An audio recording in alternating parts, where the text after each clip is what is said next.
ونعوذ بالله من شرور أنفسنا ومن سيئات أعمالنا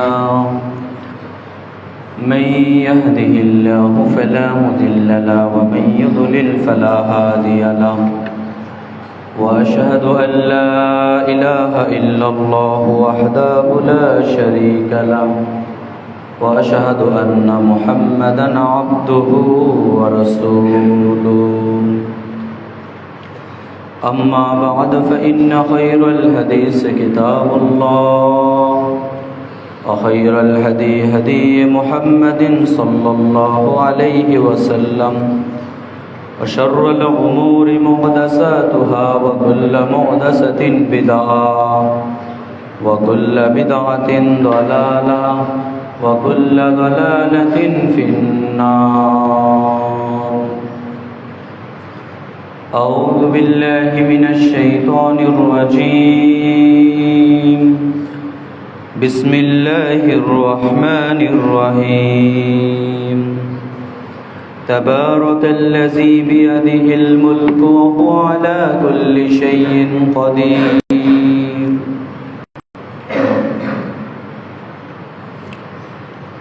যাবতীয় প্রশংসা গুণগান হামদ সানা সে মহান আল্লাহ সুবহানাহু ওয়া তাআলার দরবারে, যে মহান আল্লাহ সুবহানাহু ওয়া তাআলা পবিত্র জুমার দিন আল্লাহর ঘর মসজিদে এসে কিছু সালাত আদায়ের পর খুতবা শ্রবণের তৌফিক দান করলেন।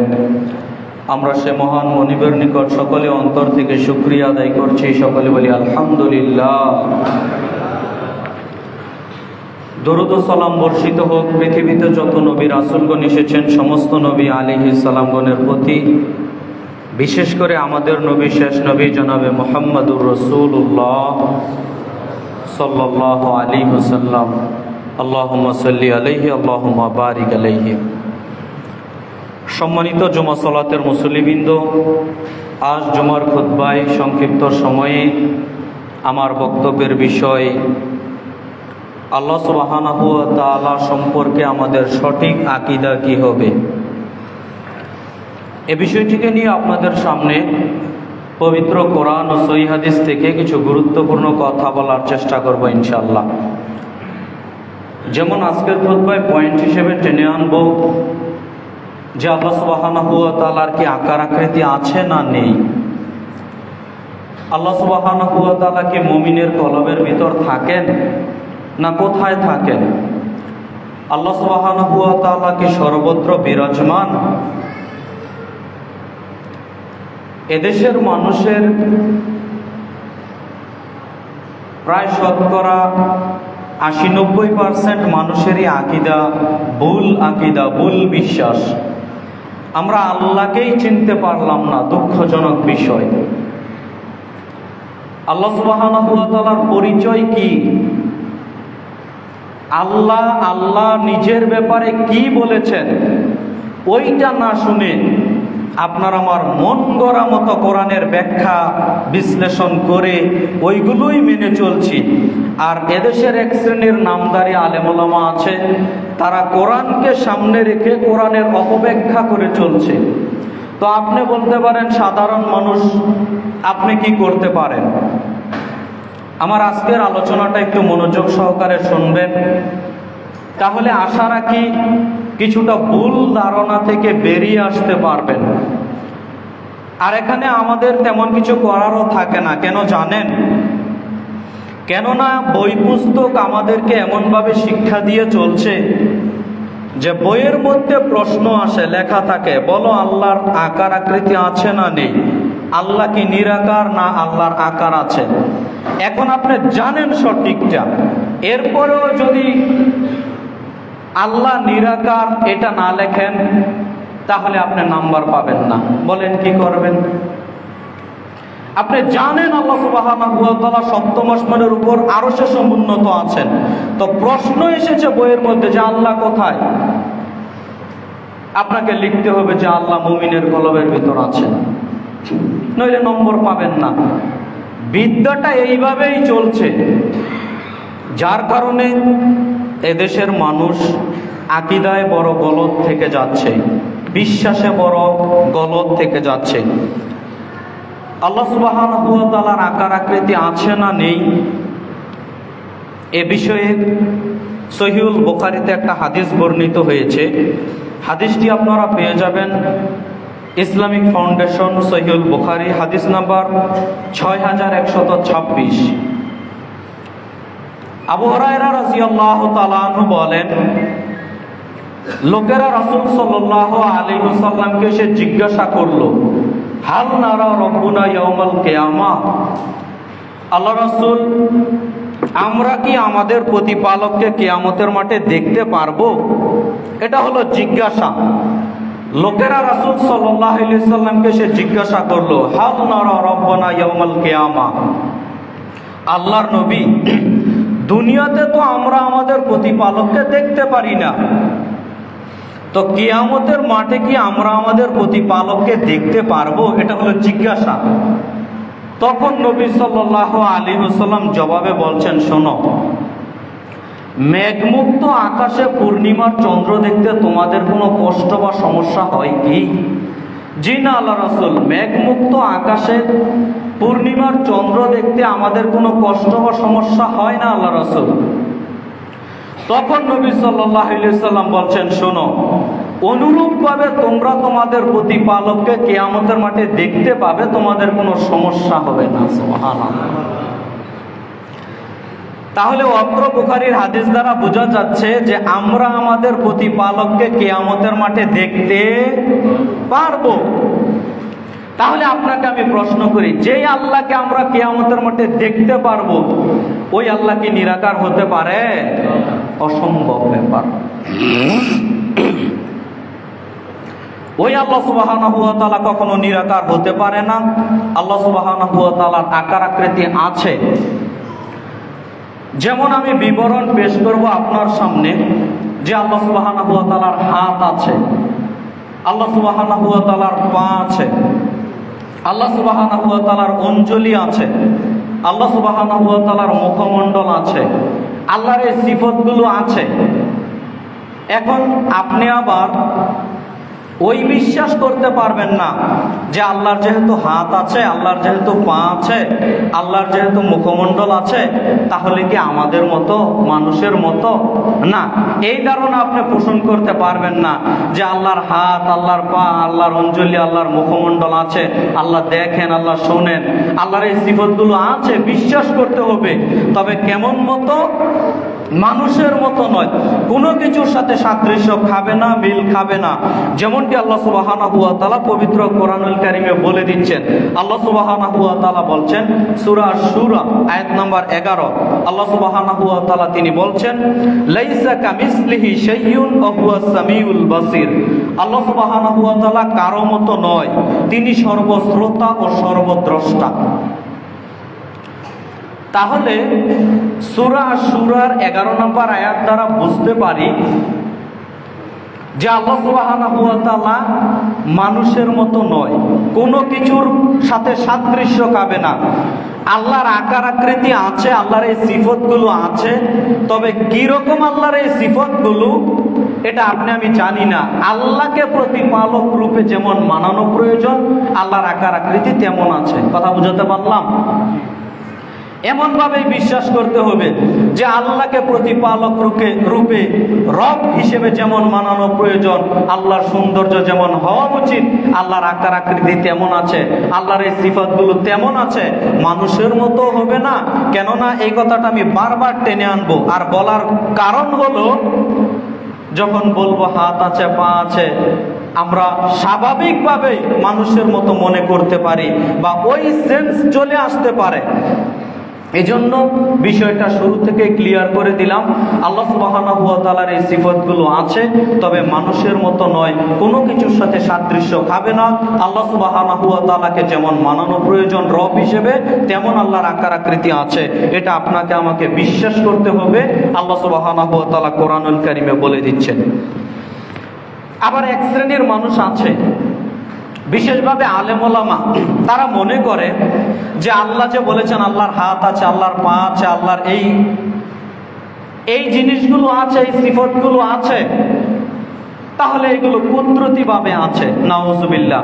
কুদরতিভাবে যদি থাকতো তাহলে আল্লাহ বলে দিতেন না ভাই? অবশ্যই বলে দিতেন। বরং আল্লাহ সুবহানাহু ওয়া তাআলার এই সিফতগুলো যেমন আছে, যেইভাবে বিবরণ এসেছে ওইভাবেই মুমিন হিসেবে বিশ্বাস করতে হবে। কথা বুঝাতে পারলাম? এবার পয়েন্ট টু পয়েন্ট দলিল দিয়ে আপনার সাথে কথা বলি। আল্লাহ সুবহানাহু ওয়া তাআলার হাত আছে, যার প্রমাণে আপনি খুললে পেয়ে যাবেন পবিত্র কোরআনুল কারীমের সিরিয়ালে 67 নম্বর সূরা, সূরা মুলুক। সূরা মুলুকের 1 নম্বর আয়াতে আল্লাহ সুবহানাহু ওয়া তাআলা বলছেন, তাবারাকাল্লাযী বিয়াদিহিল মুলক ওয়া হুয়া আলা কুল্লি শাইইন কদির। আল্লাহ সুবহানাহু ওয়া তাআলা বলছেন, কত মহান আল্লাহ, কত সম্মানিত আল্লাহ, যার হাতে রয়েছে আসমানের ক্ষমতা, যার হাতে রয়েছে জমিনের ক্ষমতা। এই যে দেখেন আল্লাহ সুবহানাহু ওয়া তাআলা বলছেন, কত মহান আল্লাহ, কত সম্মানিত আল্লাহ, যার হাতে রয়েছে আসমানের ক্ষমতা, যার হাতে রয়েছে জমিনের ক্ষমতা। সব কিছুর ক্ষমতা হচ্ছে আল্লাহর হাতে। অত্র আয়াত দ্বারা বোঝা যাচ্ছে যে আল্লাহ সুবহানাহু ওয়া তাআলার হাত রয়েছে। আরো বিবরণ দেই, আপনি পবিত্র কোরআনুল কারীমের সূরা সোয়াদ খোলেন। সোয়াদের 75 নম্বর আয়াতে আল্লাহ সুবহানাহু ওয়া তাআলা ইবলিসকে লক্ষ্য করে বলছেন, ইবলিস, তুমি আদমকে সেজদা দিতে তোমাকে কিসে বাধা দিল? আদমকে আমি আল্লাহ নিজ দুই হাতে সৃষ্টি করেছি। আমি যাকে নিজ দুই হাতে সৃষ্টি করেছি তাকে সেজদা দিতে তোমাকে কে বাধা দিল? তুমি তো অহংকারী হয়ে গেলে। কথা বুঝাতে পারলাম? আল্লাহ বলছেন। তাহলে বোঝা যাচ্ছে আল্লাহ সুবহানাহু ওয়া তাআলা আদম আলাইহিস সালামকে নিজ দুই হাতে সৃষ্টি করেছেন। স্পষ্ট কোরআন মাজিদের আয়াত দ্বারা বোঝা যাচ্ছে আল্লাহর হাত আছে। আল্লাহ নিরাকার নন। যাদের আকীদা, যাদের বিশ্বাস যে আল্লাহ নিরাকার, সংশোধন হয়ে নেন, আকীদা ক্লিয়ার করে নেন, আল্লাহ সুবহানাহু ওয়া তাআলার হাত রয়েছে। এরপরে আরেকটা হাদিস সহিহুল বুখারীর পেশ করি, আল্লাহর হাত রয়েছে প্রমাণে। আপনি সহিহুল বুখারী খোলেন, হাদিস নাম্বার 7440। আনাস রাদিয়াল্লাহু তাআলা আনহু বলেন, লম্বা চূড়া হাদিস। আনাস রাদিয়াল্লাহু তাআলা আনহু বলেন, আমি একটু টিকা বলি তাহলে বুঝতে পারবেন, পয়েন্ট বলি। ওই যে কিয়ামতের মাঠে আমরা সবাই চলে যাব আদম আলাইহিস সালামের নিকট, সবাই বিপদে পড়ে থাকব। ওই মুহূর্তে এক সময়ে আমাদের নবী মুহাম্মদ সাল্লাল্লাহু আলাইহি সাল্লাম আদম আলাইহিস সালামকে লক্ষ্য করে বলবেন, আমরা গিয়ে বলবো, আমাদের নবী আদম আলাইহিস সালামকে লক্ষ্য করে বলবেন, হাদিসে যেই বাক্যটা যেইভাবে এবারত এসেছে, আদম আলাইহিস সালামকে লক্ষ্য করে আমাদের নবী বলবেন, ক্বালা আনতা আদম, আপনি হচ্ছেন আদম আলাইহিস সালাম, আবুন নাস, আপনি মানুষের পিতা, খালাকাল্লাহু বিয়াদিহি, আল্লাহ আপনাকে নিজ দুই হাতে সৃষ্টি করেছেন। সম্মানিত দ্বীনি মুসলিম ভাই ও বোন, এই গুণগুলো ওই মুহূর্তে আদম আলাইহিস সালামকে পেশ করা হবে, বলা হবে, আনতা আদম, আপনি হচ্ছেন আদম আলাইহিস সালাম, আবুন নাস, আপনি মানুষের পিতা। সমস্ত মানুষের পিতা হচ্ছেন কে? আদম আলাইহিস সালাম। আপনি হচ্ছেন মানুষদের পিতা, আবুন নাস, খালাকাল্লাহু বিয়াদিহি, আল্লাহ আপনাকে নিজ দুই হাতে সৃষ্টি করেছেন। এখানে আরেকটা শিক্ষণীয় বিষয় হচ্ছে, আমাদেরকে কিন্তু আল্লাহ নিজ দুই হাতে সৃষ্টি করেননি। কথা বুঝাতে পারলাম?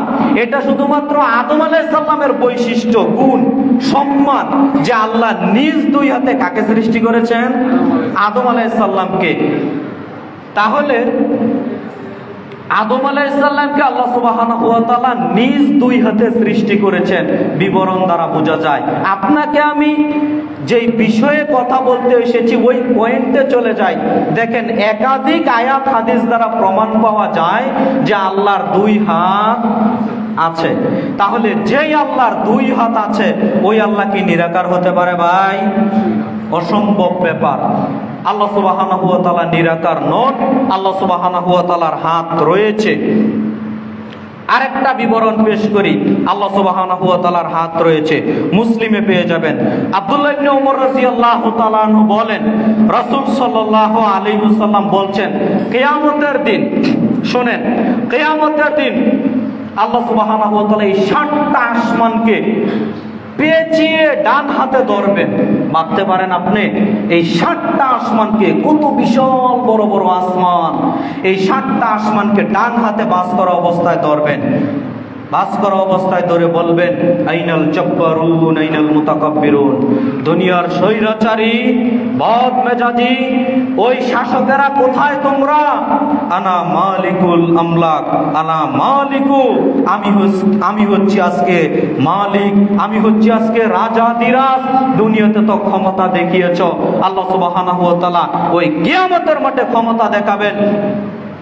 নবী সাল্লাল্লাহু আলাইহি সাল্লাম বলছেন, অতঃপর আল্লাহ সুবহানাহু ওয়া তাআলা এই 7টা জমিনকে বাম হাতে বাস করা অবস্থায় ধরবেন, ধরে একই বক্তব্য পেশ করবেন, দুনিয়ার স্বৈরাচারী বদ মেজাজি অহংকারী মানুষেরা কোথায় আজকে? আমি হচ্ছি আজকে রাজাধিরাজ। আল্লাহ ওই দিন ক্ষমতা দেখাবেন। আপনার আমার ক্ষমতা দেখেন, দুনিয়াতে সামান্য ক্ষমতার মালিক, এরপরও পাড়া প্রতিবেশী আত্মীয় স্বজন ক্ষমতার দাপটে টিকতে পারে না। এত ক্ষমতা, সামান্য ক্ষমতা আল্লাহ আপনাকে আমাকে দিয়েছেন। এখন আপনার দল আছে, এখন আপনাকে একটু ক্ষমতা দিয়েছেন, এই ক্ষমতার দাপটে আপনার প্রতিবেশী অসহায় নিঃস্ব মানুষ টিকতে পারে না। ওই মুহূর্তে কিয়ামতের মাঠে আল্লাহ সুবহানাহু ওয়া তাআলা বলবেন, দুনিয়ার স্বৈরাচারী বদ মেজাজি অহংকারী মানুষগুলো কোথায় আজকে? আমি হচ্ছি আজকে রাজাধিরাজ। আল্লাহ ওই দিন এইভাবে বক্তব্য পেশ করবেন সমস্ত মানুষের সামনে। ওই দিন আপনার ক্ষমতা কোথায় গিয়ে ঠেকবে বলেন? ওই দিন আপনি কি ক্ষমতা দেখাতে পারেন আল্লাহর সামনে? আল্লাহর সামনে কি ক্ষমতা আপনি ওই দিন দেখাতে পারেন? আল্লাহ সুবহানাহু ওয়া তাআলা সমস্ত মানুষদের সামনে বলবেন, আমি হচ্ছি আজকে রাজাধিরাজ। সম্মানিত দ্বীনি মুসলিম ভাই বোন, অত্র মুসলিমের হাদিস পেশ করে আপনাকে আমি মূলত যেটা বুঝাতে চাইলাম, অত্র হাদিস দ্বারাও বোঝা যাচ্ছে আল্লাহ সুবহানাহু ওয়া তাআলার ডান হাত আছে, আল্লাহ সুবহানাহু ওয়া তাআলার বাম হাত আছে। তাহলে যেই আল্লাহর ডান হাত আছে, যেই আল্লাহর বাম হাত আছে, ওই আল্লাহ নিরাকার হতে পারে না। ওই আল্লাহ সুবহানাহু ওয়া তাআলার আকার আকৃতি আছে, এটা আপনাকে আমাকে বিশ্বাস করতে হবে। যারা বলছে আল্লাহ নিরাকার, তাদের আকীদা ভ্রান্ত, তাদের আকীদা বাতিল।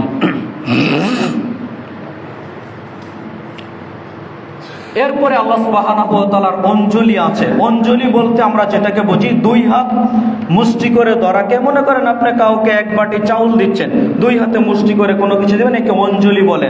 আল্লাহ সুবহানাহু ওয়া তাআলার অঞ্জলি আছে, যেটা হাদিসের মধ্যে পেয়ে যাবেন। হাদিসটি পেয়ে যাবেন তিরমিজিতে, হাদিস নাম্বার 2437। আবু উমামা রাদিয়াল্লাহু তাআলা আনহু বলেন, রাসূল সাল্লাল্লাহু আলাইহি ওয়াসাল্লাম বলছেন, ওয়াদানি রাব্বি, আমার প্রতিপালক আমার সাথে ওয়াদা করেছেন এই উম্মতের 70,000 লোককে আল্লাহ সুবহানাহু ওয়া তাআলা বিনা হিসাবে, বিনা আযাবে, বিনা শাস্তিতে জান্নাতে প্রবেশ করাবেন। সুবহানাল্লাহ। এটা কিন্তু অন্য কোন নবীর উম্মতের বেলায় এই ফজিলত নেই, শুধুমাত্র আমাদের নবী মুহাম্মদ সাল্লাল্লাহু আলাইহি সাল্লামের ব্যাপারে এই ফজিলত। আমাদের নবী মুহাম্মদ সাল্লাল্লাহু আলাইহি সাল্লাম বলেন, ওয়াদানি রব্বি, আমার প্রতিপালক আমার সাথে ওয়াদা করেছে এই উম্মতের 70,000 লোককে বিনা হিসাবে, বিনা আযাবে জান্নাতে প্রবেশ করবেন, যাদের আল্লাহ কোনো হিসাব নিকাশি নেবেন না। সুবহানাল্লাহ।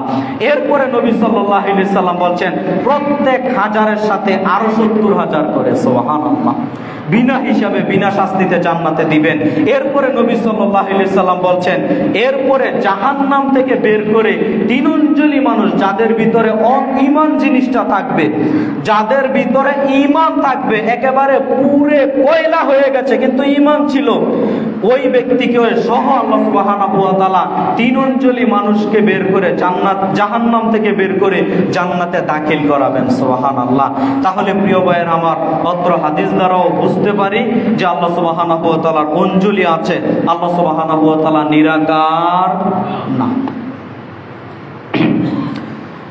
এবার বলি, আল্লাহ সুবহানাহু ওয়া তাআলার পা আছে। পা আপনি খোলেন পবিত্র কোরআনুল কারীমের সূরা কলম আয়াত নাম্বার 42। আল্লাহ সুবহানাহু ওয়া তাআলা বলছেন, ইয়াউমা ইয়াকশাফু আন সাক ওয়া ইয়াদউনা ইলা সুজুদি ফালা ইস্তাতিউন। আল্লাহ সুবহানাহু ওয়া তাআলা বলছেন, কিয়ামতের মাঠে আল্লাহ বক্তব্য দিবেন, সমস্ত মানুষ উপস্থিত।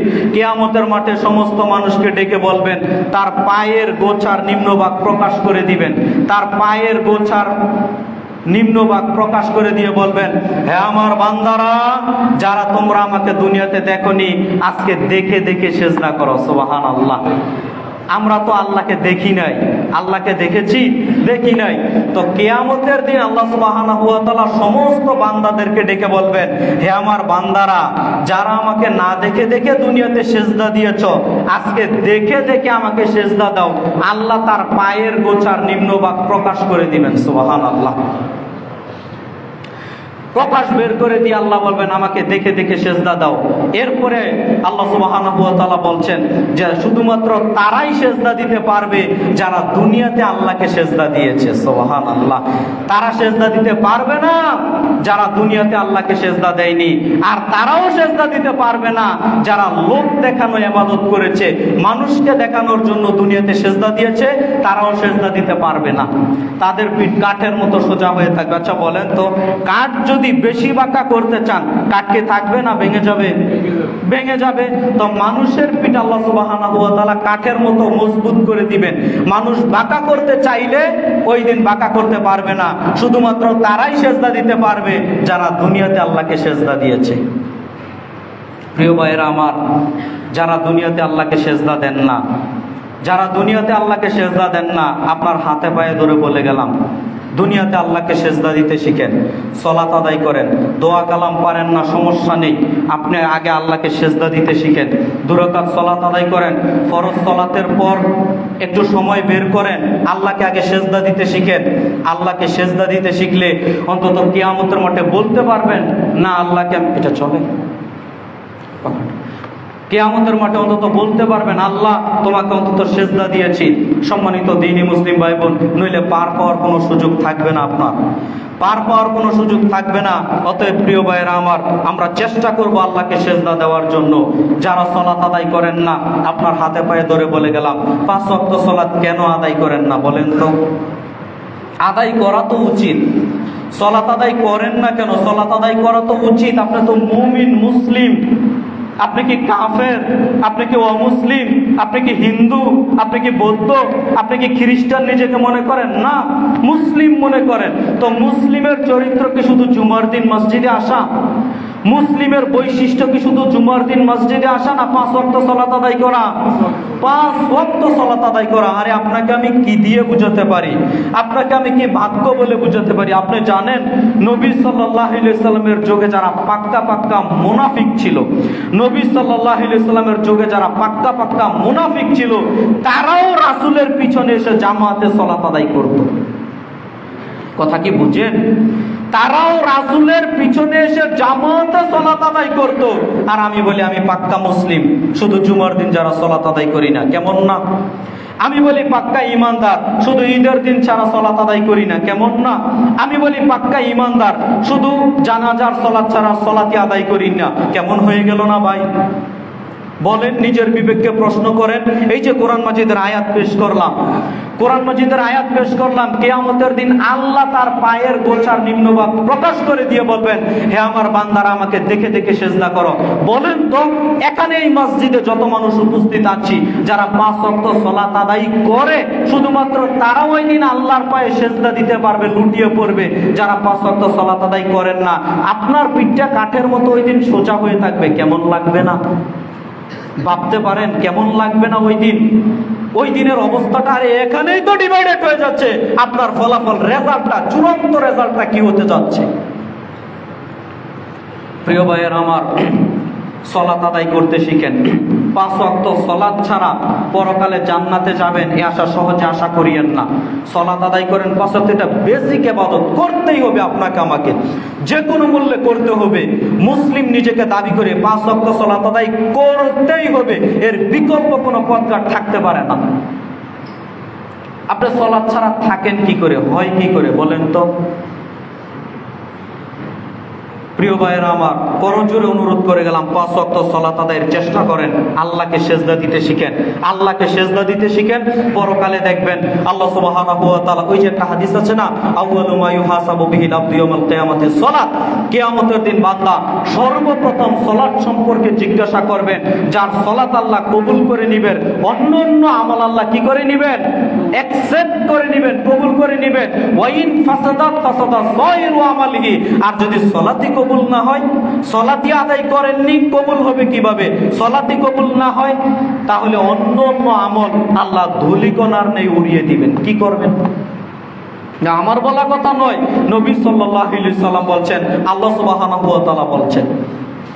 অতএব প্রিয় ভাইয়েরা আমার, আমি করজোরে অনুরোধ করে গেলাম 5 ওয়াক্ত সালাত আদায় করতে শিখেন। আপনাকে আমি এই আয়াত বলে যেটা বুঝাতে চাইলাম, আল্লাহ সুবহানাহু ওয়া তাআলা তার পায়ের গোছার নিম্নভাগ কি করে দিবেন? প্রকাশ করে দিবেন, উন্মুক্ত করে দিবেন। ওই দিন আল্লাহ বান্দাদেরকে দেখিয়ে দিবেন। তাহলে অত্র বিবরণ দ্বারা বোঝা যাচ্ছে আল্লাহর পা আছে। তাহলে আল্লাহ কি নিরাকার? এটা আপনি আমি বলতে পারি আল্লাহ নিরাকার। আল্লাহর আকার আকৃতি আছে, আল্লাহর এই সিফতগুলো আছে, আল্লাহর আকার আকৃতি আছে, আল্লাহর এই সিফতগুলো আছে। এইগুলো আপনাকে আমাকে বিশ্বাস করতে হবে সম্মানিত দ্বীনি মুসলিম ভাই ও বোন।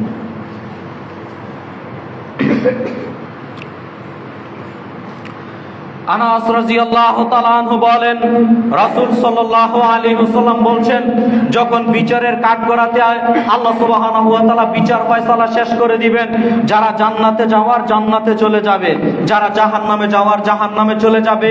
বিচার ফয়সালা শেষ, ওই মুহূর্তে জাহান্নাম আল্লাহকে বলবে, আল্লাহ হালবিম মাজিদ, আর কি কিছু আছে আল্লাহ?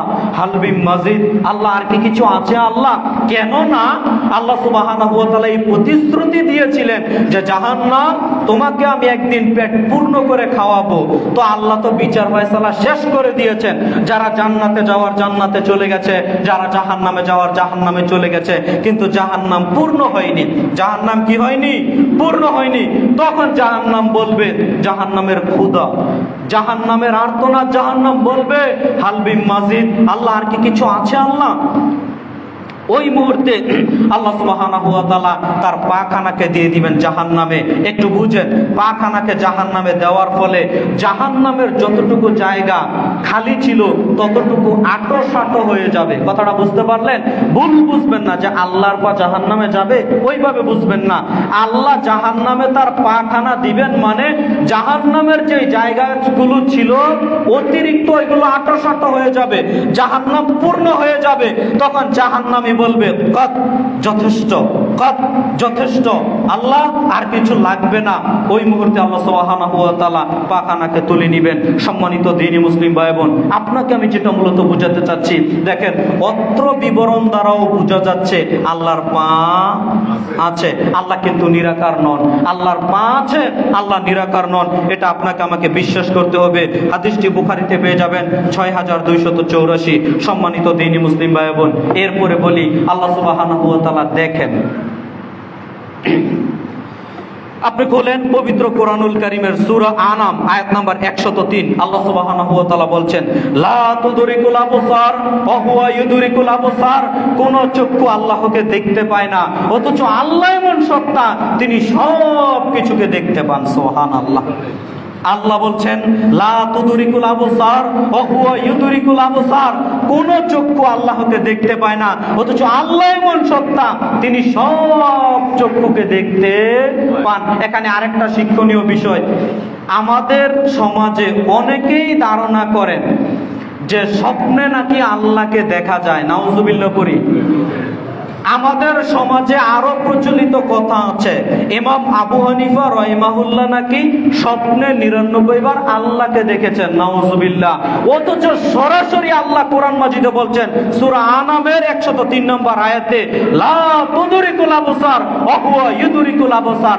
কোন চক্ষু আল্লাহকে দেখতে পায় না, কোন চক্ষু দেখতে পায় না। আরে মুসা আলাইহিস সালাম দেখতে পেলেন না, আর আপনার বড় হুজুর দেখতে পায় না। মুসা আলাইহিস সালাম আল্লাহকে দেখতে পেলেন না স্বচক্ষে, আর আপনার পীর সাহেব দেখতে পায় না। এই বন্ডামি বাদ দেন। সম্মানিত দ্বীনি মুসলিম ভাই বোন, অথচ আল্লাহ এমন সত্তা, তিনি সব কিছু দেখতে পান। আপনাদের এই শ্যামলিতে যা কিছু ঘটছে, প্রত্যেকটা রুমের মধ্যে যা কিছু ঘটছে, সব আল্লাহ দেখতে পান। নারায়ণগঞ্জে যা কিছু ঘটছে সব কিছু দেখতে পান। গোটা ঢাকা শহরে যা কিছু ঘটছে সব দেখতে পান। লন্ডন, আমেরিকা, ইউরোপ সহ সব দেশে যা কিছু ঘটছে একসাথে আল্লাহ সুবহানাহু ওয়া তাআলা সব দেখতে পান। এটাই আল্লাহ সুবহানাহু সুবহানাহু ওয়া তাআলা বলছেন লা তুদরিকুল আবসার ওয়া হুয়া ইউদরিকুল আবসার, কোন চক্ষু আল্লাহকে দেখতে পায় না, অথচ আল্লাহ এমন সত্তা তিনি সব কিছুকে দেখতে পান। সুবহানাল্লাহ, তিনি সব কিছু দেখতে পান, তার বাহিরে, তার আয়ত্তের বাইরে কোনো কিছু নেই। আপনি ঘরের ভিতর একা একা কম্বলের নিচে যা করছেন, যা গোপন পাপ করছেন সব দেখতে পান। আপনি প্রকাশ্যে যা করছেন সব আল্লাহ সুবহানাহু ওয়া তাআলা দেখতে পান। এটা আল্লাহ সুবহানাহু ওয়া তাআলার সিফত, আল্লাহ সুবহানাহু ওয়া তাআলা দেখতে পান। সম্মানিত দ্বীনি মুসলিম ভাই বোন, যে আল্লাহ সুবহানাহু ওয়া তাআলা দেখতে পান ওই আল্লাহ কি নিরাকার হতে পারে? না, ওই আল্লাহ সুবহানাহু ওয়া তাআলা কখনো নিরাকার নয়। আল্লাহর এই সিফতগুলো আছে, আল্লাহর আকার আকৃতি আছে, যেটা আপনাকে আমাকে বিশ্বাস করতে হবে। আপনি বলেন পবিত্র কোরআনুল কারীমের সূরা আলাকের 14 নম্বর আয়াতে আল্লাহ সুবহানাহু ওয়া তাআলা বলছেন আলাম ইয়ালাম বিআন্নাল্লাহা ইয়ারা, এই দাম্ভিক লোক কি জানে না আল্লাহ সুবহানাহু ওয়া তাআলা সবকিছু দেখেন? ওই যে দাম্ভিক লোকেরা এত অহংকারের সহিত এই করছে, এগুলো মানুষের সাথে জুলুম, অত্যাচার, অবিচার করছে, এই দাম্ভিক লোক কি জানে না আল্লাহ সুবহানাহু ওয়া তাআলা যে দেখতে পাচ্ছেন? সম্মানিত দ্বীনি মুসলিম ভাই বোন, আপনাদের আমি কি দিয়ে বুঝাতে পারি? আল্লাহ সুবহানাহু ওয়া তাআলা দেখতে পান, আল্লাহ সুবহানাহু ওয়া তাআলা দেখতে পান। আল্লাহ কানা নন। ওমর রাদিয়াল্লাহু তাআলা আনহুকে আমাদের নবী বলেছিলেন তোমাদের আল্লাহ কানা নন, তোমাদের আল্লাহ সব কিছু দেখতে পান। সম্মানিত দ্বীনি মুসলিম ভাই বোন, এরপরে আরো প্রমাণ যদি নিতে চান আপনি বলেন সূরা হুদের 37 নম্বর আয়াতে আল্লাহ সুবহানাহু ওয়া তাআলা নূহ আলাইহিস সালামকে লক্ষ্য করে বলেছিলেন, নূহ তুমি আমার চোখের সামনে নৌকাটি তৈরি করো। একাধিক প্রমাণ রয়েছে আল্লাহ সুবহানাহু ওয়া তাআলার আকার আকৃতি আছে, আল্লাহ সুবহানাহু ওয়া তাআলা দেখতে পান। সম্মানিত দ্বীনি মুসলিম ভাই বোন, এবার আপনাকে আমি প্রমাণ পেশ করি আল্লাহর মুখমণ্ডল রয়েছে। আল্লাহ নিরাকার নন, আল্লাহর মুখমণ্ডল রয়েছে। আপনি খোলেন পবিত্র কোরআনুল কারীমের সূরা বাকারা 115 নম্বর আয়াত, আল্লাহ সুবহানাহু ওয়া তাআলা বলছেন ফাইনামা তুওয়াল্লু ফাসাম্মা ওয়াজহুল্লাহ, আল্লাহ সুবহানাহু ওয়া তাআলা বলছেন তোমরা যেদিকেই মুখ ফিরাও না কেন ওই দিকেই আল্লাহর মুখমণ্ডল রয়েছে। সুবহানাল্লাহ, তোমরা যেদিকেই মুখ ফিরাও না কেন ওই দিকেই আল্লাহর মুখমণ্ডল রয়েছে। আল্লাহ সুবহানাহু ওয়া তাআলা অন্যত্র সূরা রহমানের 26 এবং 27 নম্বর আয়াতে বলছেন কুল্লু মান আলাইহা ফান ওয়া ইয়াবকা ওয়াজহু রাব্বিকা যুল জালালি ওয়াল ইকরাম। আল্লাহ সুবহানাহু ওয়া তাআলা বলছেন জমিনের উপরে যা কিছু আছে সবকিছু বিলীন হয়ে যাবে। এই জমিনের উপরে যা কিছু আছে সবকিছু একদিন বিলীন হয়ে যাবে, শুধুমাত্র বাকি থাকবে তোমার রব, শুধুমাত্র বাকি থাকবে তোমার রবের মুখমণ্ডল। সুবহানাল্লাহ।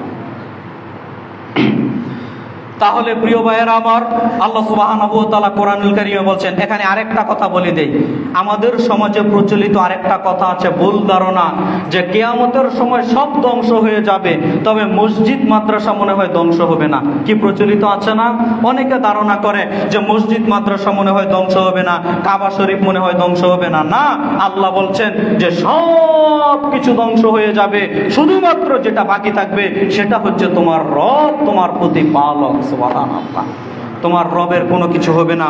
সম্মানিত দ্বীনি মুসলিম ভাই বোন, যেমনটি আল্লাহ সুবহানাহু ওয়া তাআলা কোরআনুল কারীমে বলছেন। এরপরে আপনাকে আমি আরেকটু প্রমাণ দেই। এখানে পেশ করলাম আল্লাহর মুখমণ্ডল রয়েছে, এখন প্রমাণ দেই আল্লাহ সুবহানাহু ওয়া তাআলা হাসেন। আমরা হাসি না? আল্লাহ সুবহানাহু ওয়া তাআলা মাঝে মধ্যে হাসেন। হাদিসটি আপনারা পেয়ে যাবেন সহিহুল বুখারীর হাদিস নাম্বার 2826, একটু বাড়ি থেকে মিলায়েন, 2826। মুসলিমে পেয়ে যাবেন 5000। সম্মানিত দ্বীনি মুসলিম ভাই ও বোন, আবু হুরায়রা রাদিয়াল্লাহু তাআলা আনহু বলেন যে রাসূল সাল্লাল্লাহু আলাইহি ওয়াসাল্লাম বলেছেন আল্লাহ তাআলা ওই দুই ব্যক্তিকে দেখে হাসেন। কোন দুই ব্যক্তিকে দেখে আল্লাহ হাসেন? যে একজন ব্যক্তি নিহত হয়েছে, যেই দুইজন ব্যক্তি নিহত হয়েছে, নিহত হওয়ার পরও তারা জান্নাতে প্রবেশ করবে। কেমন করে? যেমন আপনি মুসলিম অবস্থায় জিহাদ করতে গেছেন, যুদ্ধে গেছেন, যুদ্ধে যখন গেছেন, অংশগ্রহণ করেছেন, তখন আপনি একজন কাফেরের হাতে নিহত হয়েছেন, তো শহীদ হয়ে গেছেন। তো শহীদ হয়ে গেলে ফলাফল রেজাল্টটা কি? জান্নাত। আপনি জান্নাতে চলে গেলেন। কিছুদিন পর যেই ব্যক্তি আপনাকে হত্যা করেছে ও তো ছিল কাফের, কিছুদিন পর ও তওবা করে মুসলিম হয়ে গেছে।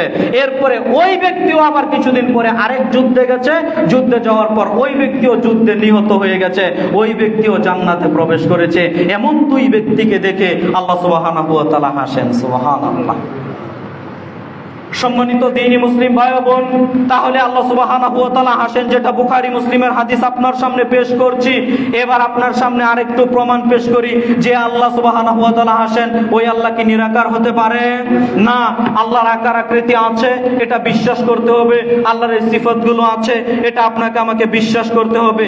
এবার আপনার সামনে পেশ করি, আল্লাহ চলাচল করেন, এক জায়গাতে শুধুমাত্র স্থির থাকেন না। আবু হুরায়রা রাদিয়াল্লাহু তাআলা আনহু বলেন, রাসূল সাল্লাল্লাহু আলাইহি সাল্লাম বলেছেন, ইয়ানজিলু রাব্বুনা তাবারাকা ওয়া তাআলা কুল্লা লাইলাতিন ইলা সামাইদ দুনিয়া হিনা ইয়াবকা সুলুসুল লাইলিল আখির মাইয়াদুনি ফাস্তাজিবা লাহু মাইয়াসআলুনি ফাউতিয়াহু মাইয়াস্তাগফিরুনি ফাগফির লাহু। বুখারী মুসলিমের হাদিস, বুখারীর 1069, মুসলিমের 758। আবু হুরায়রা রাদিয়াল্লাহু তাআলা আনহু বলেন, রাসূল সাল্লাল্লাহু আলাইহি সাল্লাম বলেছেন, ইয়ানজিলু, অত্র হাদিসের মধ্যে একটা শব্দ আছে ইয়ানজিলু, মানে আল্লাহ অবতরণ করেন, নিচে নেমে আসেন, সপ্তম আসমানের উপর থেকে প্রথম আসমানে নেমে আসেন। প্রত্যেক রাতের যখন 3 ভাগের 2 ভাগ চলে যায়, আল্লাহ সুবহানাহু ওয়া তাআলা সপ্তম আসমানের উপর থেকে প্রথম আসমানে নেমে আসেন। নেমে এসে আদম সন্তানদের বলতে থাকেন, কে আমাকে ডাকবে আমি তার ডাকে সাড়া দেব, কে আমার কাছে কিছু চাইবে, যে যা চাইবে আমি আল্লাহ তাকে তাই দিয়ে দিব, কে আমার কাছে ক্ষমা ভিক্ষা চাইবে তাকে আমি মাফ করে দিব। এমন বাক্যগুলো আল্লাহ সুবহানাহু ওয়া তাআলা প্রত্যেক রাতের 3 ভাগের 2 ভাগ যখন চলে যায়, শেষ ভাগে আল্লাহ সুবহানাহু ওয়া তাআলা প্রথম আসমানে অবতরণ করে বলতে থাকেন। সম্মানিত দ্বীনি মুসলিম ভাই বোন, হয়তো তওবার ক্ষেত্রে বলতে গেলে এই হাদিস অনেকবার পেশ করেছি, তবে এখন যে পয়েন্টকে সামনে রেখে আপনাকে বলতে চাচ্ছি, অত্র হাদিসের শুরুর দিকে একটা শব্দ আছে ইয়ানজিলু, মানে আল্লাহ অবতরণ করেন, নিচে নেমে আসেন। আল্লাহ কোথায় আছেন? সপ্তম আসমানের উপর আরশে সমুন্নত অবস্থায় আছেন। ওইখানে শুধুমাত্র থাকেন ব্যাপারটা এমন না, আল্লাহ চলাচল করেন, নড়াচড়া করেন, প্রথম আসমানে নেমে আসেন। অত্র হাদিস দ্বারা বোঝা যাচ্ছে।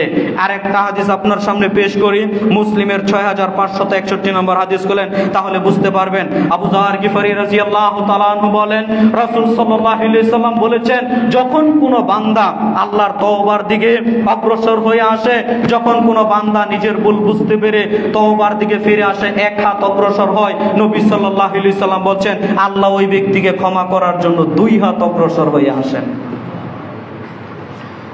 সম্মানিত দ্বীনি মুসলিম ভাই বোন, তাহলে অত্র হাদিস দ্বারা বোঝা যাচ্ছে আপনি তওবার দিকে একটু অগ্রসর হবেন, হন না কেন, নিজের ভুল বুঝতে পেরে তওবা করে ফিরে আসেন, একটু 1 হাত অগ্রসর হয়ে আসবেন, আল্লাহ আপনাকে ক্ষমা করার জন্য 2 হাত অগ্রসর হয়ে আসবেন। সুবহানাল্লাহ। সম্মানিত দ্বীনি মুসলিম ভাই বোন, তাহলে অত্র হাদিসগুলো দ্বারা বোঝা যাচ্ছে আল্লাহ সুবহানাহু ওয়া তাআলা চলাচল করেন। সম্মানিত দ্বীনি মুসলিম ভাই বোন, এবার আপনাকে আমি আরেকটা জরুরি কথা বলি, যেটা আপনাকে আমি আগেই বলতে চেয়েছি, তবে এখন বলছি, একটু মনোযোগ সহকারে শুনেন। হয়তো অনেকেরই জানা হাদিসটা। সুহাইব রাদিয়াল্লাহু তাআলা আনহু বলেন, রাসূল সাল্লাল্লাহু আলাইহি সাল্লাম বলেছেন, হাদিসটি আপনারা পেয়ে যাবেন মুসলিম, তিরমিজিতে পেয়ে যাবেন হাদিস নাম্বার 2552, ইবনে মাজাহতে পেয়ে যাবেন হাদিস নাম্বার 187। সুহাইব রাদিয়াল্লাহু তাআলা আনহু বলেন, রাসূল সাল্লাল্লাহু আলাইহি সাল্লাম বলেছেন, কিয়ামতের মাঠে জান্নাতবাসীদের সাথে আল্লাহ কথা বলবেন, জান্নাতবাসীদের সাথে আল্লাহ কথা বলবেন। কি কথা? যখন মানুষগুলো জান্নাতে চলে যাবে, তখন জান্নাতবাসীদেরকে আহ্বানকারী আহ্বান ডাকবেন, ডেকে বলেন, ওহে জান্নাতবাসীরা। তখন জান্নাতবাসীরা অগ্রসর হয়ে আসবেন। তখন আল্লাহ প্রশ্ন করবেন, তোমরা যে জান্নাতে প্রবেশ করেছো, তোমাদের আর কি কিছু চাওয়া পাওয়ার আছে? তখন বলা হবে, জান্নাতবাসীরা বলবে, হে আমাদের রব, হে আমাদের সৃষ্টিকর্তা, হে আমাদের প্রতিপালক, আপনি কি আমাদের জাহান্নাম থেকে মুক্ত করেননি? করেছেন তো। হে আমাদের রব, আপনি কি আমাদের প্রতি দয়া রহমত বর্ষণ করেননি? করেছেন তো। আপনি কি আমাদের নাজ নিয়ামত দেননি? দিয়েছেন তো। তখন আল্লাহ সুবহানাহু ওয়া তাআলা তার মাঝে আর জান্নাতবাসীদের মাঝে একটা পর্দা থাকবে, ওই পর্দাটা সরিয়ে ফেলবেন। সুবহানাল্লাহ। তখন সরাসরি জান্নাতবাসীরা আল্লাহ সুবহানাহু ওয়া তাআলাকে সরাসরি দেখতে পাবে। সুবহানাল্লাহ। নবী সাল্লাল্লাহু আলাইহি সাল্লাম কসম করে বলছেন, আল্লাহে, আল্লাহর কসম করে বলছি, ওই সত্তার কসম করে বলছি, জান্নাতি মানুষদের জন্য সর্বশ্রেষ্ঠ নিয়ামত হচ্ছে এই আল্লাহর দর্শন, আল্লাহর দিদার লাভ। সুবহানাল্লাহ। এর চেয়ে শ্রেষ্ঠ নিয়ামত আর কিছু জান্নাতবাসী ভোগ করবে না। নেবা তো জান্নাতবাসীদের সবচেয়ে শ্রেষ্ঠ নিয়ামত কি? আল্লাহর দিদার লাভ, আল্লাহর সাক্ষাৎ লাভ। আমরা কি আল্লাহকে দেখতে চাই না ভাই? আল্লাহকে আমাদের দেখতে চাই, আল্লাহকে দেখতে চাই। জান্নাতে গেলে দেখতে পারবো, যেমন বিবরণ এসেছে। সম্মানিত দ্বীনি মুসলিম ভাই বোন, তাহলে এবার বলেন আল্লাহ নিরাকার, কি দেখবেন বলেন? আপনার হুজুর তো বলছে আল্লাহ নিরাকার, তো কি দেখবেন বলেন? আল্লাহর অবশ্যই অবশ্যই আকার আকৃতি আছে। আল্লাহর একটা আকার আকৃতি আছে, ওটা আপনাকে বিশ্বাস করতে হবে। সম্মানিত দ্বীনি মুসলিম ভাই বোন, আল্লাহর আকার আকৃতি আছে, এইগুলো বিশ্বাস করতে হবে। জান্নাতের সর্বশ্রেষ্ঠ নিয়ামত তারাই পাবে, তারাই দেখতে পাবে যারা জান্নাতে যাবে। আর জান্নাতে না গেলে আল্লাহর দিদার লাভ হবে না। আর সর্বশ্রেষ্ঠ নিয়ামত ওটাই যেটা আল্লাহকে আমরা সাক্ষাৎ করব, আল্লাহকে দেখবো। সুবহানাল্লাহ। তাহলে সম্মানিত দ্বীনি মুসলিম ভাই বোন, যে আল্লাহ সুবহানাহু ওয়া তাআলাকে দেখা যাবে, ওই আল্লাহ কি নিরাকার হতে পারে? ওই আল্লাহ কখনো নিরাকার হতে পারে না। আল্লাহর আকার আকৃতি রয়েছে, এটা আপনাকে আমাকে বিশ্বাস করতে হবে। এবার যারা সাধারণ মানুষ আছেন, কোরআন হাদিস তেমনটা বুঝেন না, আপনি হয়তো প্রশ্ন করতে পারেন, হুজুর এতক্ষণ যাবৎ অনেক দলিল প্রমাণ দিলেন, বুঝলাম, এতক্ষণ যাবৎ অনেক দলিল প্রমাণ দিলেন, বুঝলাম যে আল্লাহর আকার আকৃতি আছে। তো আমি যখন আরেকজন হুজুরের আলোচনা শুনি, তো ওই হুজুরও তো কোরআন হাদিস থেকে দলিল প্রমাণ দিয়েই আমাকে বোঝায় যে আল্লাহর আকার আকৃতি নেই। এখন আমি কি করব? ওই হুজুর তো দলিল প্রমাণ দিয়েই বলে যে আল্লাহ মুমিনের কলবে থাকেন, ওই হুজুর তো দলিল প্রমাণ দিয়েই বলে যে আল্লাহ সর্বত্র বিরাজমান। তো আমি কি করব বলেন? কি প্রশ্ন করতে পারেন না? আজকে তারা কি দলিল পেশ করে ওইটাও আপনাকে বলে দেব। তারা কি দলিল পেশ করে, আপনার ওই হুজুর কি দলিল পেশ করে, ওইটাও আপনার সামনে আমি খোলাসা করে দিচ্ছি, যাতে করে ওই হুজুরের কোনো বক্তব্য শুনলো আপনি সচেতন নাগরিক হিসেবে প্রতিহত করতে পারেন। করা প্রয়োজন আছে না? অবশ্যই আছে।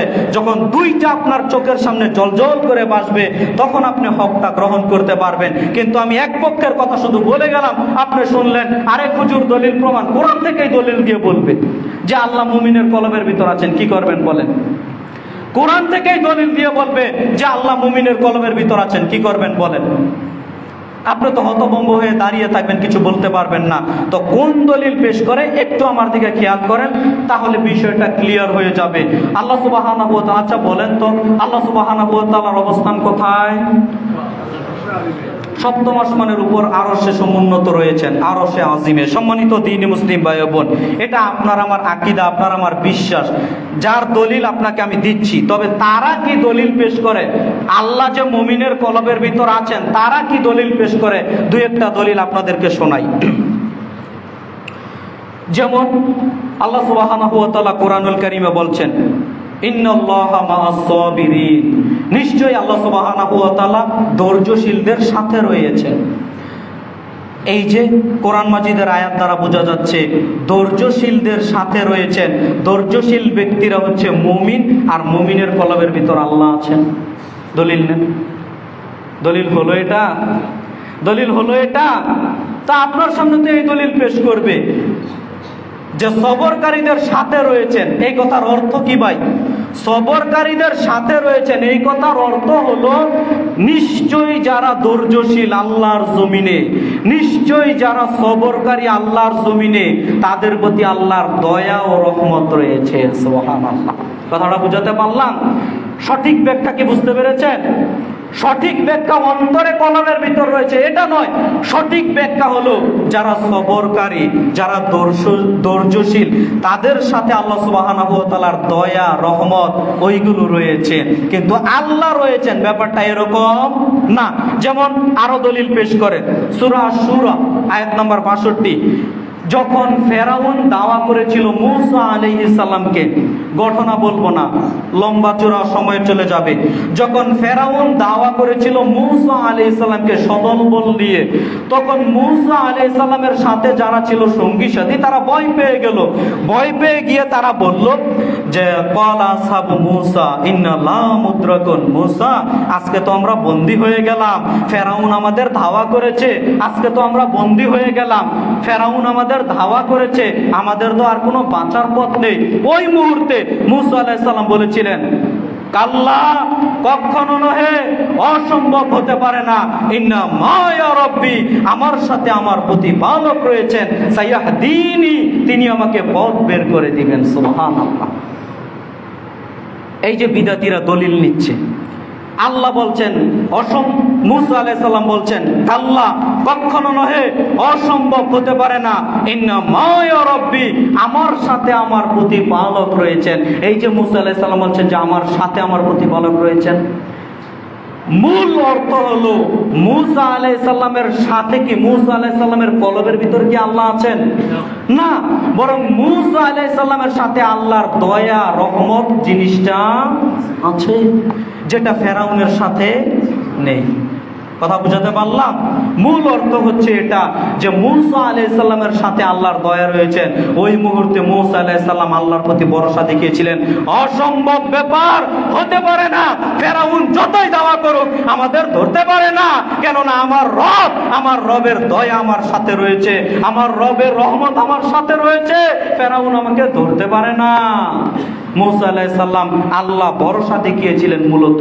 সম্মানিত দ্বীনি মুসলিম ভাই বোন, তাহলে একটা স্বাভাবিক আয়াতকে অর্থের বিকৃতি এনে বিদাতীরা আপনার সামনে কিভাবে পেশ করছে, বুঝতে পারছেন তো?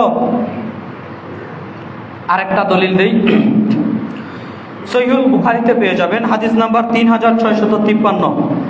আবু বকর সিদ্দিক রাদিয়াল্লাহু তাআলা আনহু বলেন, আমরা যখন নবী সাল্লাল্লাহু আলাইহি সাল্লামের সাথে গর্তে গুহার মধ্যে আশ্রয় নিলাম, আবু বকর সিদ্দিক রাদিয়াল্লাহু তাআলা আনহু বলেন যে আমরা যখন গুহার ভিতর গর্তের মধ্যে আশ্রয় নিলাম, আমি নবী সাল্লাল্লাহু আলাইহি সাল্লামকে বললাম, আল্লাহ রাসূল, এখন যদি কাফের বেঈমান মুশরিকেরা তাদের পায়ের দিকে লক্ষ্য করে, ওই যে নবী সাল্লাল্লাহু আলাইহি সাল্লাম মক্কা থেকে মদিনায় হিজরত করছিলেন, ঘটনা জানা নেই?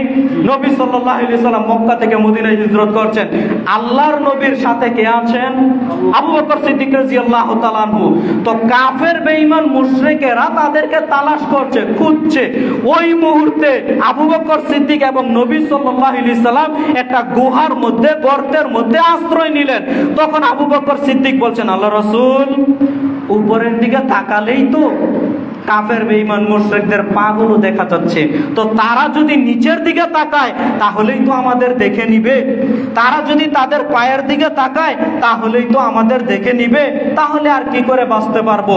ওই কঠিন মুহূর্তে, কঠিন সিচুয়েশনের মুহূর্তে নবী সাল্লাল্লাহু আলাইহি সাল্লাম বলছেন, ইয়া আবু বকর বিসনাইন, হে আবু বকর, তুমি কি মনে করেছো আমরা এখানে দুইজন? শোনো, আল্লাহ সালেহুমা, আল্লাহ হচ্ছে এখানে তৃতীয় জন। সুবহানাল্লাহি ওয়া বিহামদিহি। তাহলে এ হাদিস পেশ করে বিদাতীরা বলছে, এই যে দেখো নবী সাল্লাল্লাহু আলাইহি সাল্লাম বলছেন যে আল্লাহ হচ্ছে এখানে তৃতীয় জন, তার মানে মুমিনের কলবের ভিতর আল্লাহ আছে। দলিল পেশ করবে। আপনি সাধারণ মানুষ, কোরআন হাদিস পড়তে পারেন না, জানেন না, হ্যাঁ ঠিকই তো, নবীজি স্বয়ং বলছেন আল্লাহ সালাসুহুমা, আল্লাহ হচ্ছে এখানে তৃতীয় জন। আপনি বিশ্বাস করবেন, কোনটা ছেড়ে কোনটা বিশ্বাস করবেন? মূলত নবী সাল্লাল্লাহু আলাইহি সাল্লাম যেটা বুঝাতে চেয়েছেন, ইয়া আবু বকর বিসনাইন, শোনো আবু বকর, তুমি কি মনে করেছো আমরা এখানে দুইজন? আমাদের সাথে আল্লাহর দয়া ও রহমত রয়েছে। সুবহানাল্লাহ। আমাদের সাথে আল্লাহর দয়া ও রহমত রয়েছে, যেটা কাফের বেঈমান মুশরিকদের সাথে নেই। কাফের বেঈমান মুশরিকদের সাথে কি আল্লাহর দয়া আছে? না, কাফের বেঈমান মুশরিকদের সাথে আল্লাহর দয়া নেই, কিন্তু আমাদের সাথে আল্লাহর দয়া রহমত আছে। তাহলে এইভাবে অর্থকে বিকৃত করে জাতির সামনে পেশ করছে এক শ্রেণীর আলেম ওলামা। কি দিয়ে হক বুঝবেন, কি দিয়ে বা বাতিল বুঝবেন? সম্মানিত দ্বীনি মুসলিম ভাই বোন, হক বুঝা বড় জটিল, বুঝতে হবে আপনাকে আমাকে। সম্মানিত দ্বীনি মুসলিম ভাই বোন, এটা তো তাদের দলিল পেশ করলাম। আমরা যে বলছি আল্লাহ সুবহানাহু ওয়া তাআলা মুমিনের কলবের ভিতর থাকেন না, আমরা যে বলছি যে আল্লাহ সুবহানাহু ওয়া তাআলা সর্বত্র বিরাজমান নন, আমাদের দলিল কি? আমাদের দলিল লেখেন আল্লাহ সুবহানাহু ওয়া তাআলা পবিত্র কোরআনুল কারীমের সূরা তাহা আয়াত নাম্বার 5। যারা এখানে ওই আকীদার যদি দুই একজন মানুষ থাকেন, নোট করে নেন রেফারেন্সগুলো। আল্লাহ সুবহানাহু ওয়া তাআলা পবিত্র কোরআনুল কারীমের সূরা তাহা আয়াত নাম্বার 5 আল্লাহ সুবহানাহু ওয়া তাআলা বলছেন আর রহমানু আলাল আরশি ইস্তাওয়া, দয়াময় রহমান আল্লাহ সুবহানাহু ওয়া তাআলা আরশে সমুন্নত রয়েছেন। সুবহানাল্লাহ। আল্লাহ বলে দিচ্ছেন, এটা কিন্তু আপনার আমার মন গড়া কথা নয়। আল্লাহর অবস্থান কোথায় কে বলছেন? আল্লাহ সুবহানাহু ওয়া তাআলা নিজেই বলছেন যে আল্লাহর অবস্থান কোথায়। আল্লাহ বলছেন সূরা তাহার 5 নম্বর আয়াতে আর রহমানু আলাল আরশি ইস্তাওয়া, দয়াময় রহমান আল্লাহ সুবহানাহু ওয়া তাআলা আরশে সমুন্নত রয়েছেন। সুবহানাল্লাহ। সম্মানিত দ্বীনি মুসলিম ভাই বোন, আল্লাহ কি মুমিনের কলবের ভিতর আছে? আল্লাহ কি সর্বত্র বিরাজমান? এই আকীদা কোশ্চিনকালেও একজন মুমিন, একজন মুসলিম বিশ্বাস করতে পারে না। সম্মানিত দ্বীনি মুসলিম ভাই বোন, আল্লাহ যে সপ্তম আসমানের উপর আরশে সমুন্নত আছেন, আরো কয়েকটা শুধু রেফারেন্স বলে দেই। আপনি খুলবেন সূরা আরাফ আয়াত নাম্বার 54, আপনি খুলবেন সূরা ইউনুস আয়াত নাম্বার 3, আপনি খুলবেন সূরা রদ আয়াত নাম্বার 2, আপনি খুলবেন সূরা ফুরকান আয়াত নাম্বার 59। এতগুলো আয়াত খুললে একটা আয়াত পাবেন। আল্লাহ সুবহানাহু ওয়া তাআলা কোরআনুল কারিমে বলছেন এই একই কথা যে আল্লাহ সুবহানাহু ওয়া তাআলা 6 দিনে আসমান, জমিন, নবমণ্ডল, ভূমণ্ডল সৃষ্টি করেছেন। সৃষ্টি করার পরে আল্লাহ সুবহানাহু ওয়া তাআলা আরশের উপর উঠেছেন। কথা বুঝেন? আল্লাহ সুবহানাহু ওয়া তাআলা আরশের উপর উঠেছেন। আল্লাহ সুবহানাহু ওয়া তাআলা মুমিনের কলবের ভিতর থাকেন না। আল্লাহ সুবহানাহু ওয়া তাআলা সর্বত্র বিরাজমান না। আচ্ছা ভাই, 1 মিনিট, আপনি আমার প্রতি রাগ করেন, তবে আমার এই কথাটা বুঝেন তো। আপনি আমার প্রতি রাগ করেন, তবে আমার এই কথাটা অন্তত বুঝেন তো।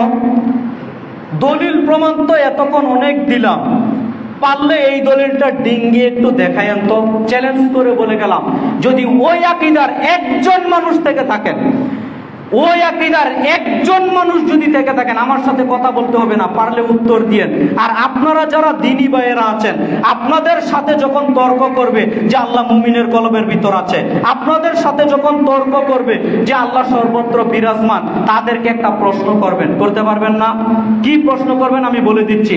তাদেরকে একটা প্রশ্ন করবেন, দেখবেন এই কাজ থেকে ওই কাজ হয়ে যাবে। কি প্রশ্ন? প্রশ্নটা মনে রাখবেন, করতে পারবেন, সব ক্লিয়ার হয়ে যাবে। আপনি বলবেন, আচ্ছা বলো তো, পৃথিবীর ইতিহাসে সর্বশ্রেষ্ঠ মুমিনকে বলো তো। আচ্ছা, আপনাদেরকে যদি প্রশ্ন করি, পৃথিবীর ইতিহাসে সর্বশ্রেষ্ঠ মুমিনকে, একেবারে আদম আলাইহিস সালাম থেকে শুরু করে কিয়ামত পর্যন্ত যত মানুষ এসেছে, যারা আছে, যারা আসবে, সব মানুষের মধ্যে থেকে সর্বশ্রেষ্ঠ মুমিন যদি ধরতে চায়, নবী মুহাম্মদ সাল্লাল্লাহু আলাইহি সাল্লামের চেয়ে কি শ্রেষ্ঠ মুমিন হতে পারে কেউ? হতে পারে কেউ?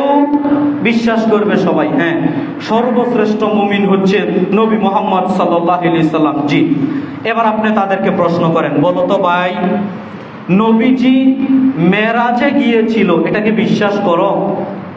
তখন দেখবেন বলবে, হ্যাঁ নবীজি মেরাজে গিয়েছিল, এটা বিশ্বাস করি। কেননা ওইটা যদি অবিশ্বাস করে, ও মুসলিম থাকতে পারবে না।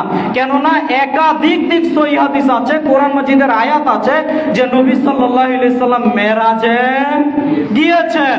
এবার আপনি প্রশ্ন করেন, আচ্ছা নবীজি তো মেরাজে গিয়েছেন, কোথায় গিয়েছেন মেরাজে?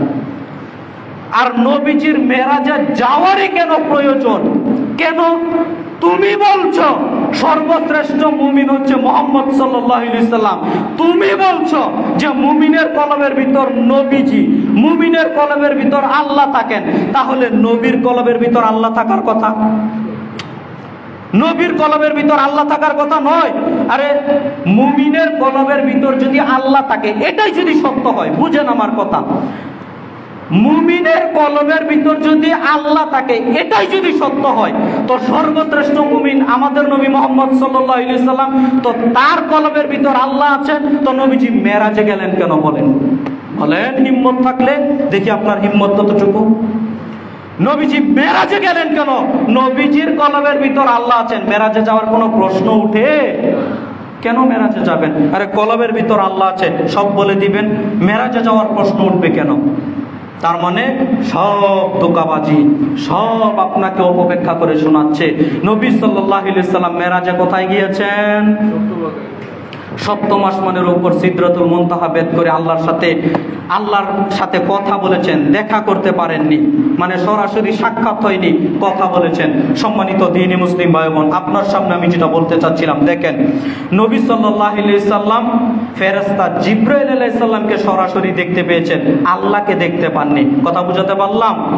সম্মানিত দ্বীনি মুসলিম ভাই বোন, তাহলে তাদেরকে আপনি এই প্রশ্নটা করেন যে নবীজি মেরাজে গেলেন কেন, তাহলে সব ক্লিয়ার হয়ে যাচ্ছে না বিষয়টা, যে নবীজি কি মুমিনের কলবের ভিতর কি আল্লাহ থাকেন? এটা হতে পারে? তো হলে তো নবীর কলবের ভিতরই আল্লাহ থাকতো। সম্মানিত দ্বীনি মুসলিম ভাই বোন,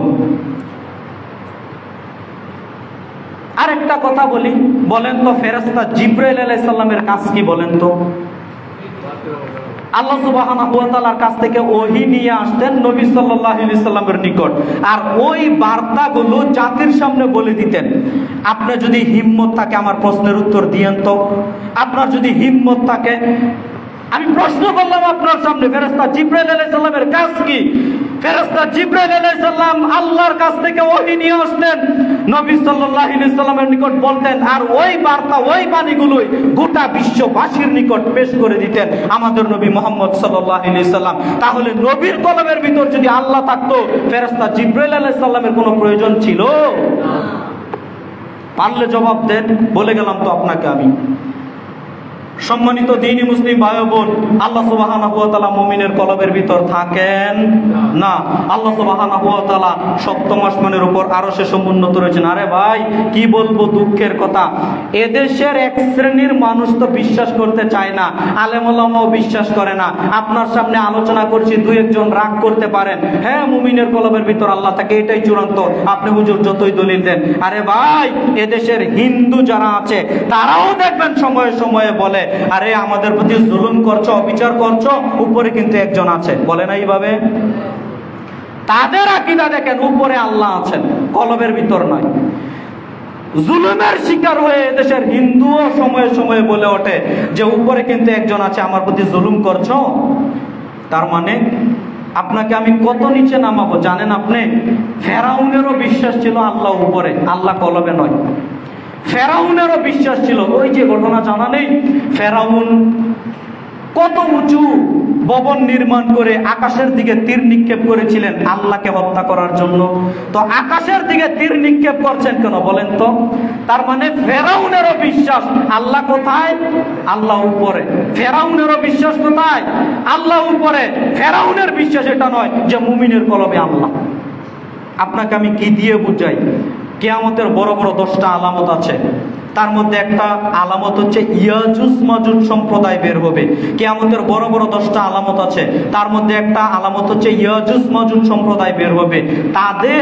তাদের মধ্য থেকে সবচেয়ে বেশি মানুষ জাহান্নামে যাবে, যেটা হাদিসে এসেছে 9,999 জন। সম্মানিত দ্বীনি মুসলিম ভাই বোন, ওই সম্প্রদায়, অত নিকৃষ্ট সম্প্রদায়, সবাইকে হত্যা করবে তাদের ধারণায়। হত্যা করার পর তারা আকাশের দিকে তীর নিক্ষেপ করবে আল্লাহকে হত্যা করার জন্য। কথা বুঝেন? তারা বলবে দুনিয়াতে যারা ছিল তাদের হত্যা করেছি, এবার আসমানে যিনি আছেন আল্লাহ, তাকে হত্যা করব। এই কথা বলে আকাশের দিকে তীর নিক্ষেপ করবেন, আল্লাহ তাদের সামনে মজাক করবেন, রক্ত মেখে তীরটাকে উল্টা প্রেরণ করবেন। ওই রক্ত মাখা তীর পেয়ে বলবে দুনিয়াতে যারা ছিল তাদের হত্যা করেছি, আসমানে যিনি আছেন তাকেও হত্যা করে ফেলেছি। তো দেখেন, ইয়াজুজ মাজুজ সম্প্রদায়ের বিশ্বাস কি? আল্লাহ উপরে, আল্লাহ উপরে, আল্লাহ কলবে নয়। তো আপনি কেন বিশ্বাস করেন? আপনি তো আমার দ্বীনি ভাই, আপনি মুসলিম, আপনার আকীদা তো নোংরা হবে কেন? আপনার বিশ্বাস তো নোংরা হবে কেন? আল্লাহ সব জায়গাতে আছে, ভালো জায়গাতেও আছে, খারাপ জায়গাতেও আছে। কেমন লাগে না? কেমন লাগে না? সম্মানিত দ্বীনি মুসলিম ভাই বোন, আমরা মুনাজাত করি, মুনাজাত করার সময় দেখেন তো, মুনাজাত করার সময় উপরের দিকে হাত তুলে ভিক্ষার নেই আল্লাহকে বলি, আল্লাহ তোমার কাছে আমি এই চাচ্ছি, তুমি দান করো। এইভাবে হাত তুলে আল্লাহর কাছে ভিক্ষা চাই, আল্লাহকে উদ্দেশ্য করি উপরে। তো আপনার যদি বিশ্বাস থাকে আল্লাহ সব জায়গাতে আছে, আপনার তো দোয়া করা উচিত এইভাবে যে আল্লাহ তুমি দাও, আল্লাহ দাও। তা আপনি তো এইভাবে দোয়া করেন না। দোয়া করার ক্ষেত্রে ঠিকই করেন।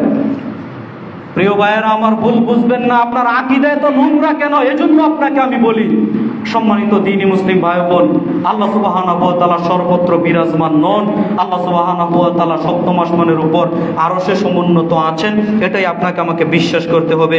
সম্মানিত দ্বীনি মুসলিম ভাই বোন, আল্লাহ সুবহানাহু ওয়া তাআলাকে আমরা বলি, আল্লাহ তুমি বড় দয়াবান, তুমি বড় রহমান, তুমি দয়া করে আমরা প্রত্যেকটা মানুষ যেন সঠিক আকীদা, সঠিক বিশ্বাস লালন পালন করতে পারি। আল্লাহ তুমি আমাদের সবাইকে সেই তৌফিক দান করো। সবাই বলি আল্লাহুম্মা আমিন। আল্লাহুম্মা সাল্লি আলাইহি, আল্লাহুম্মা বারিক আলাইহি। আলহামদুলিল্লাহ ওয়াহদা ওয়াসসালাতু ওয়াসসালামু আলা মান লা নাবিয়্যা বা'দা। সম্মানিত জুমা সালাতের মুসল্লিবৃন্দ, আলহামদুলিল্লাহ আমরা আপনার সামনে আল্লাহ সুবহানাহু ওয়া তাআলার পরিচয় নিয়ে দু একটা কথা বলার চেষ্টা করেছি। জানি না আপনাদেরকে কতটুকু বোঝাতে